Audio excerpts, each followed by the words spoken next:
Pai do Senhor, meus queridos irmãos, graças a Deus por esta oportunidade de estar novamente com os irmãos e nesta oportunidade falarmos um pouco a respeito da carta do apóstolo Paulo à igreja em Éfeso, tendo nesta oportunidade a primeira lição, que tem como tema Carta aos Efésios, saudação aos destinatários. Nós gostaríamos de tratar inicialmente com os irmãos que muitos acreditam, muitos teólogos denominam esta carta como a coroa dos escritos de Paulo e também como a rainha das epístolas. Nós podemos destacar que há um propósito eterno para com a igreja nesta carta de Paulo a Éfeso, e também ela fala da adoração a Deus e do aperfeiçoamento da nossa vida cristã.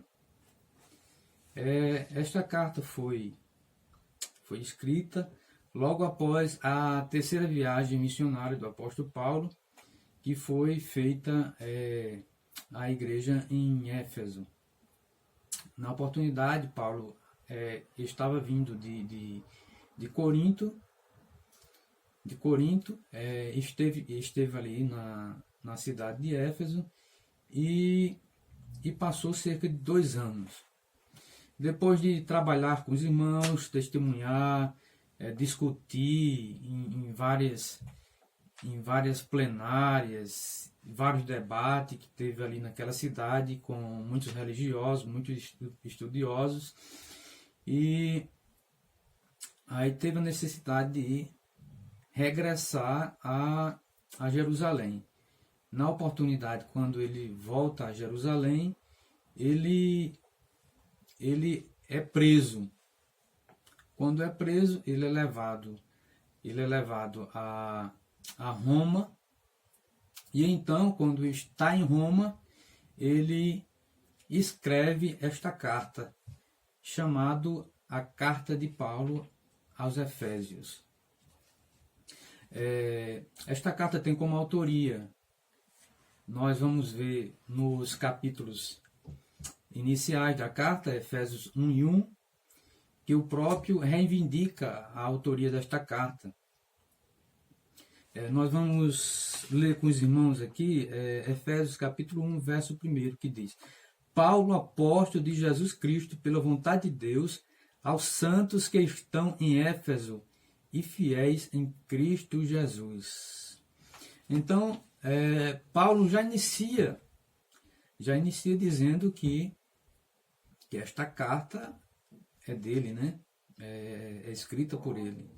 Já no primeiro versículo nós vemos então a reivindicação desta autoria pelo próprio apóstolo Paulo no primeiro versículo. Eu queria ler também com os irmãos Efésios 3:1, que nós também iremos ver esta afirmação do apóstolo Paulo. Efésios 3:1 diz o seguinte: Por esta causa eu, Paulo, sou prisioneiro de Jesus Cristo por vós, os gentios. Então ele cita na carta o seu próprio nome. Então nós vemos o próprio apóstolo reivindicando a autoria desta carta. Nós vamos ver também esta afirmação de Paulo é uma reivindicação ou uma evidência interna do livro, né? Porque vai se perceber no próprio livro essa afirmação. E nós vemos outro ponto que pode ser destacado, é que nós vamos ver, como em outras cartas, Tíquico, um amanuense que reproduziam escritos, né? E era um grande amigo de Paulo. Nós vamos ver, tanto em Efésios como em outras cartas, a presença de Tíquico a encaminhar essas cartas escritas por Paulo a várias outras igrejas também, como nesta feita a igreja em Éfeso. Então, esta é uma evidência interna do livro e nós vamos ver também essas características que ligam a autoria do apóstolo Paulo através da pessoa de Tíquico. Duas outras cartas que também têm uma grande relação com Éfeso é Colossenses e Filemon. Nós vamos ver tanto em Colossenses como em Filemon algumas características similares, até de escrita, semelhantes à escrita do apóstolo Paulo. E essas duas cartas elas são bem aceitas no meio teológico por grandes estudiosos, então é outra evidência que também embasa internamente, dão evidência, né, da autoria do apóstolo Paulo. Pela ligação, pelas características que essas cartas têm, é como fosse uma identidade, né, através dos traços, características da fala do apóstolo Paulo, que são bem semelhantes às peculiaridades dele que são encontradas até textualmente, né? Textualmente nós vamos ver em Colossenses parte de texto bem semelhantes ao aparecido aos Efésios. E uma evidência externa poderia ser destacada o quê? O papiro de Chester Beatty, no ano de 200, que tem citação também a Efésios. Outro ponto, outra pessoa é Clemente de Roma, que escreveu em 96 depois de Cristo. Também tem algumas afirmações, algumas alusões a alguns traços de Efésios, que ele faz citação no seu escrito. Também Hermes vai citar alguma coisa da carta aos Efésios. A carta de Barnabé também faz. Inácio, no ano 115 depois de Cristo, também ele vai fazer algumas citações contidas na carta aos Efésios. Então são uma evidência externa do livro que vai determinar, são peculiaridades, né, que vão fazer uma ligação da autoria do apóstolo Paulo.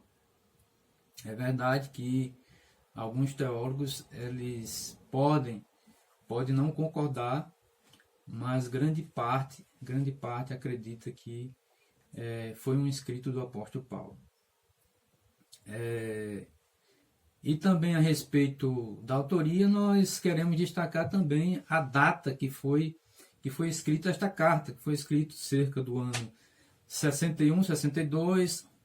Há alguns como F.F. Bruce, ele vai dar uma data de 60 a 61 depois de Cristo, que foi escrita esta carta.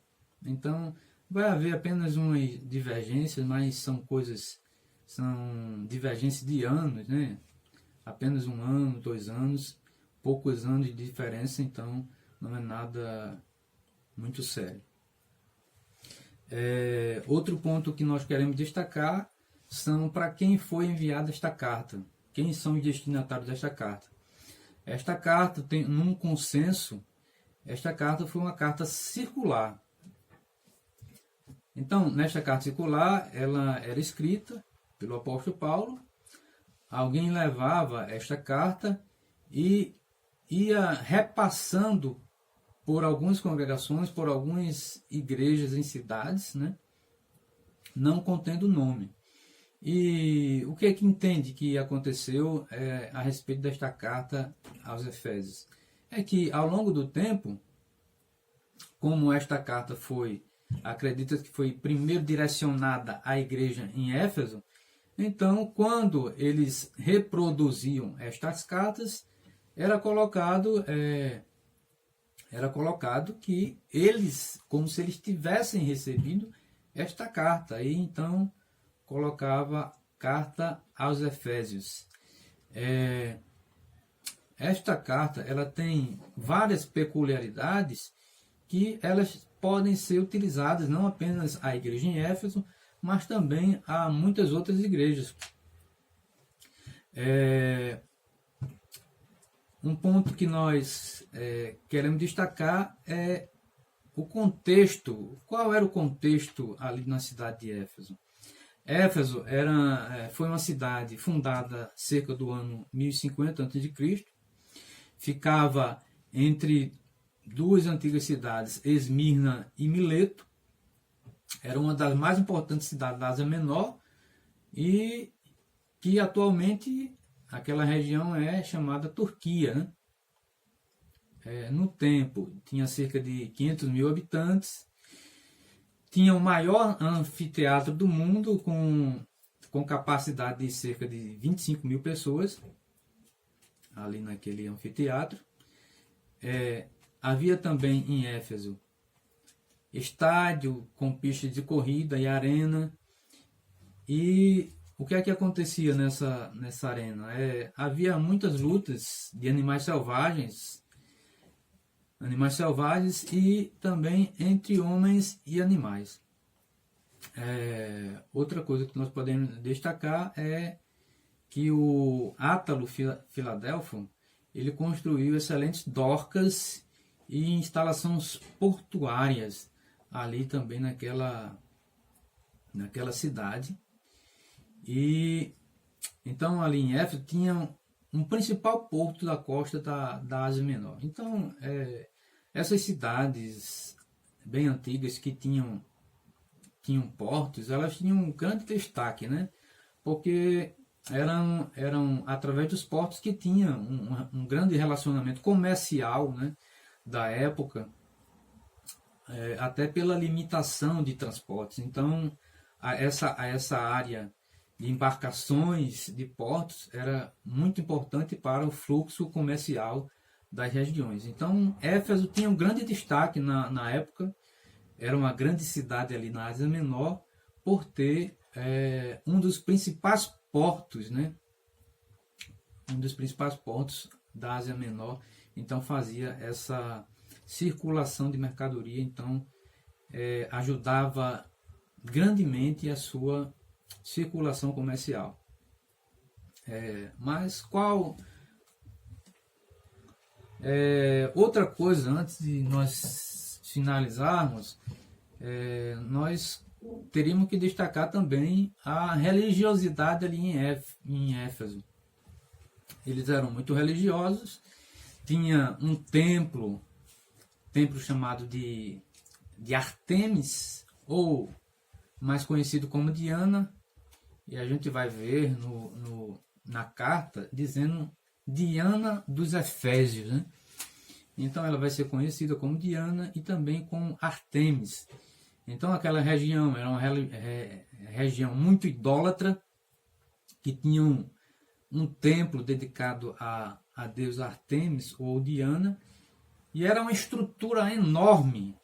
Aquele templo era uma estrutura enorme e que faziam cultos ali naquela localidade, e o fluxo era muito grande também, não apenas da região, mas de vários outros lugares que faziam um turismo religioso.